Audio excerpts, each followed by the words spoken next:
2010 Jeep Cherokee 5.7 liter. Doesn't have any heat, doesn't blow anything, so it does stink like a weed. Alright, I'm gonna test the circuit with a power probe. And down in here, got the two power wires. Green wire is probably the power, and the black, I'm gonna guess, is the ground. So I'm gonna back probe this wire, see if I have power. So this is what I ended up doing. My iPad is dead, so I didn't have a wire diagram. I unhooked this, took my power probe, and if you stick the power probe end on one lead, and you stick the ground on the other, and you hit this button, it activates power to the blower motor. And the blower motor started working. So now I know the blower motor is good. I unhooked this what connector right here, and I had ground, and the ground goes to the switch. So when it's turned on, you're gonna get a ground. When it's turned off, the ground is cut, and it goes through the resistor all the way up to high. When it's on high, it bypasses the blower motor resistor. This is a manual HVAC system. So off, you have no ground.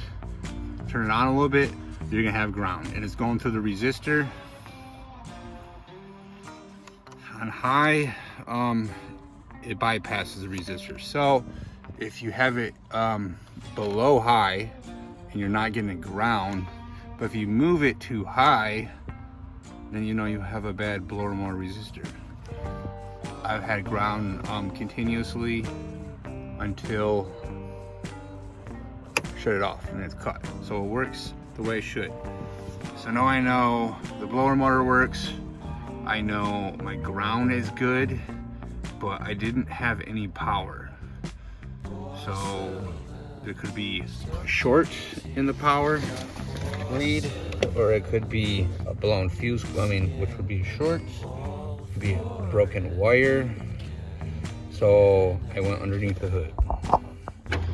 So when I got underneath the hood, I hooked my lead to the negative, took my test light. The best way to check fuses is with a test light. And you just go through and touch each tip.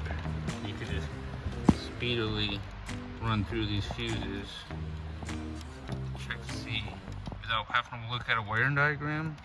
You don't have a wiring diagram available. This is a quick way to check the circuits on the vehicle. And you know what? All these fuses were good. One thing I did notice though when I was checking the fuses, that this relay was really, really hot. It warmed as a touch. So it made me think there's a short in there. There's resistance, it's not working right. So there's another relay right here. Pulled that out, switched it over, and shazam, the blower motor works. So it was a bad relay, which this is the first vehicle I've ever had where the relay was bad. And now with the relay switched out, you can see in here that the blower motor is working the way it should, and we're back in business.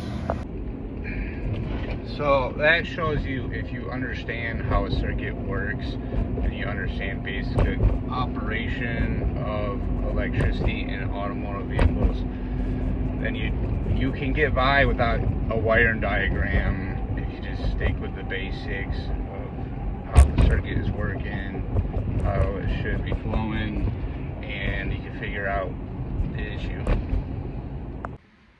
But when you're able to use a wiring diagram, always use a wiring diagram so you know where these leads are coming from, where the grounds are, where the power source is. You don't have to guess. So pay for the service information if you're a mechanic. Don't be a cheapskate.